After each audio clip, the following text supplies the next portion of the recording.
Buenas, amo curiosos, y bienvenidos un día más a un nuevo vídeo del canal.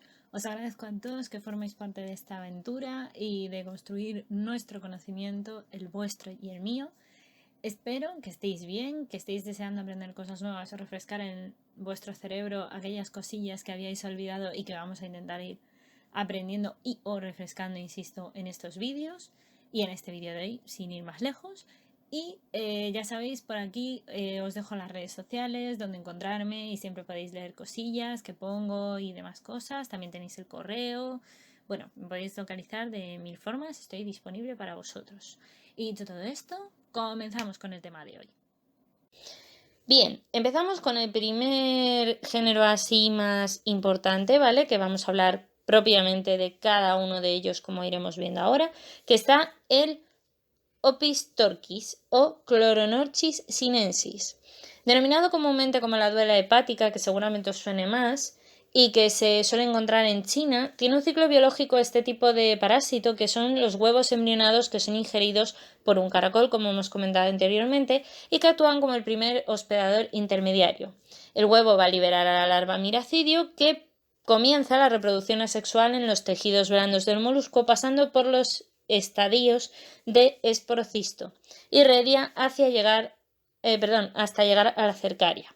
La cercaria abandonará el caracol y tras un corto periodo en el agua penetra hacia los peces de agua dulce, que actúan como segundos hospedadores intermediarios que llegarán a producir que las cercarias se enquisten en metacercarias infecciosas, y la infección en el humano se produce normalmente por la ingestión de esos peces cuando sobre todo comemos la carne cruda. Cuando la cocinamos no, pero cuando la comemos en crudo suelen ir con metacercarias, así que cuidadito.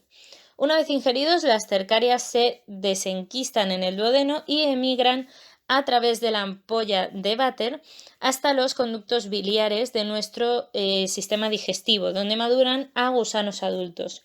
Estos parásitos además tienen la posibilidad de autofecundarse y dan lugar a huevos embrionados que eliminaremos nosotros por las heces y que nuevamente llegarán hacia el mar y volverán a tener su ciclo biológico en caracoles que se comen otra vez este tipo de huevos y vuelven a producir todo el ciclo que acabo de comenzar a explicar hace 2 minutos.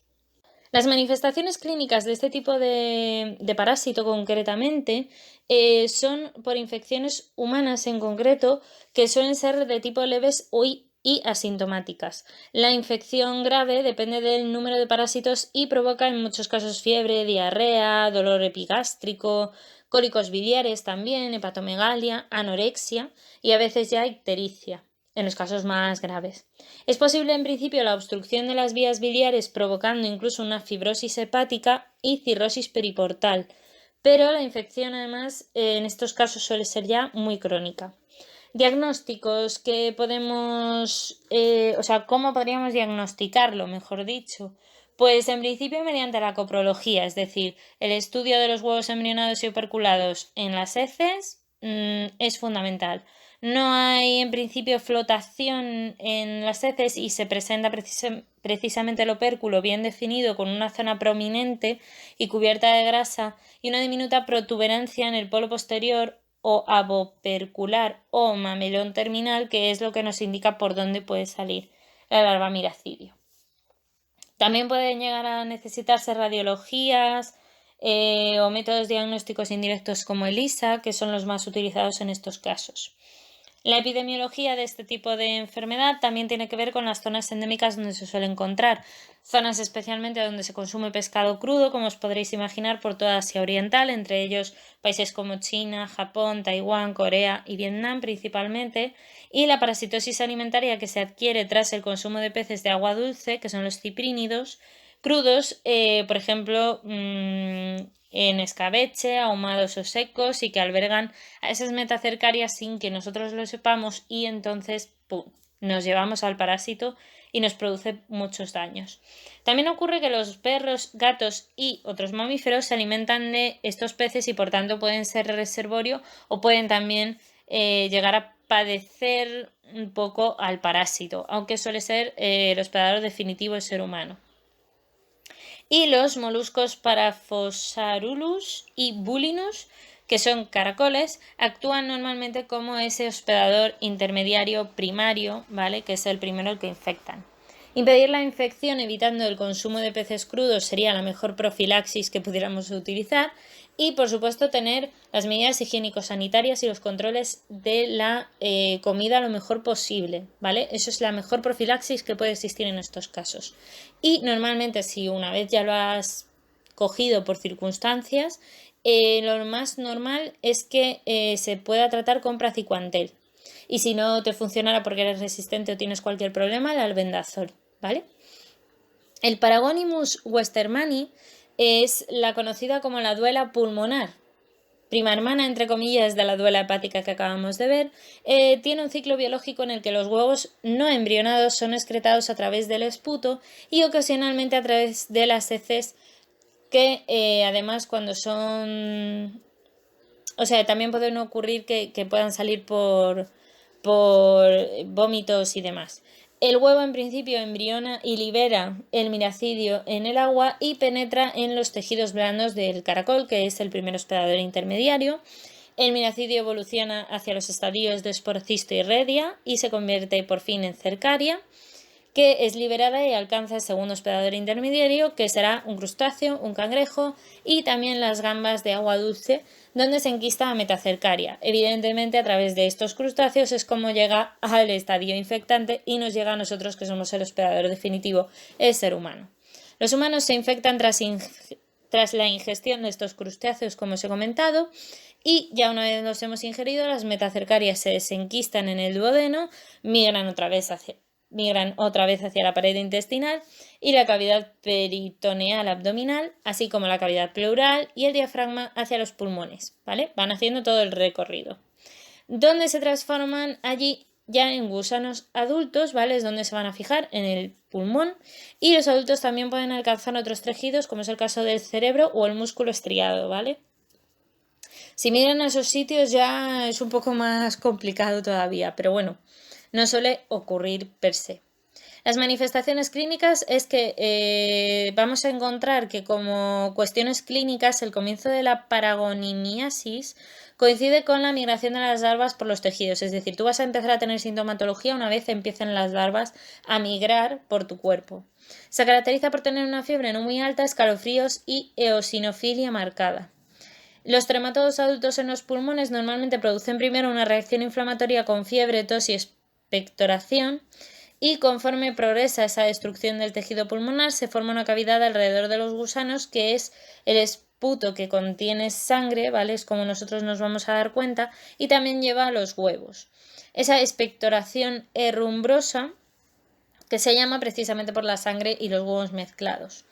Y el paciente experimentará así un dolor torácico grave, que puede existir además incluso disnea, bronquitis crónica, bronquiectasias y derrame pleural, así como una infección crónica que puede conducir a una fibrosis pulmonar. La migración de las larvas puede producir invasión de la médula espinal y también en el cerebro, como hemos comentado antes, dando daños neurológicos, entre ellos convulsiones, alteraciones visuales y paresias, conocido como la paragonimiasis cerebral en este caso, y la migración e infección puede afectar también a algunos tejidos subcutáneos o a la cavidad abdominal e incluso al hígado, aunque ya os digo que no suele ocurrir. El diagnóstico y cómo podemos saber que tenemos esto, básicamente, pues con el examen de huevos en heces y en esputo. Los huevos no embriados u operculados, con opérculo aplanado en principio, de color dorado pardo, son bastante característicos, ¿vale? Es la forma de diferenciarlo de otro tipo de especies. Y los métodos de diagnóstico indirectos con todos los tipos de serología y demás que os podáis imaginar en cuanto a ELISA, inmunodetección, etc. También tenemos la epidemiología, que suele ser mediante parasitosis alimentaria, como hemos comentado, con la ingestión de los cangrejos. Normalmente son del género Pseudotelpusa spp y gambas de agua dulce que, pues bueno, nos comemos en estado crudo y actúan como ese hospedador intermediario que ya lleva las metacercarias. Una amplia variedad de animales actúan también como reservorios y muchas veces pues no están todos estudiados, ¿vale? Los moluscos en principio más infectados, especies y géneros de Aroapirgus colombiensis, Oncomelania spp, Semisulcospira spp, que actúan como el primer hospedador intermediario. También tendremos en concreto que en el caso de la Paragonimus westermani, vemos que se distribuyen mayoritariamente en el sudeste asiático, entre ellos países como hemos comentado en el caso anterior, China, Islas Filipinas, Japón, Vietnam, Corea del Sur, Taiwán y Tailandia. Y hay otras especies también que pueden llegar a causar la infección, que son frecuentes en África, como el caso de la Paragonimus africanus en el centro y en la zona de Sudamérica también la Paragonimus mexicanus. En Estados Unidos la enfermedad normalmente suele ser endémica y se debe a una especie relacionada que es la Paragonimus quelicoti. También encontramos que la profilaxis evita el consumo de cangrejos y las gambas de agua dulce que estén en estado crudo, como os podéis imaginar, es la mejor profilaxis, y mantener, como digo, el tratamiento de aguas residuales, tratamiento de reservorios y hospedadores y sobre todo que haya control de tipo higiénico y sanitario tanto en la comida como en los manipuladores de ella. Es fundamental. La elección para el tratamiento es el praziquantel como en el caso previo y si no funciona por cualquier circunstancia, el tratamiento alternativo suele ser con triclavendazol. Y hasta aquí por hoy, amo curiosos. Espero que hayáis aprendido, que os haya resultado entretenido y sobre todo, ya sabéis, darle el pulgar hacia arriba, darle a la campana, dejaros las dudas, la información que encontréis que a lo mejor yo no he puesto sobre el tema, comentarios si queréis y demás aquí en el vídeo o en redes sociales o donde queráis. Y nada, pues simplemente espero que esta pieza de Lego os haya ayudado a construir un poquito más vuestro conocimiento y ya sabéis, nos leemos por redes sociales, nos vemos en el próximo vídeo, muchas gracias, ya sabéis que podéis compartir vuestro conocimiento siempre con todo el mundo y nada, que la ciencia y la fuerza os acompañe.